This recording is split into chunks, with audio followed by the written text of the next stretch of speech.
Freaky Fury. The speedster kept his pace in check.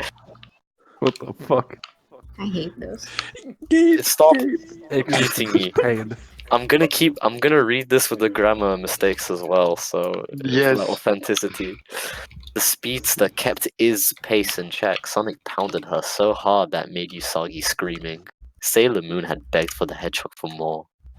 Begged for the true blue to pound her harder. Tomorrow morning. Begged Sonic to punish her until she can feel her legs.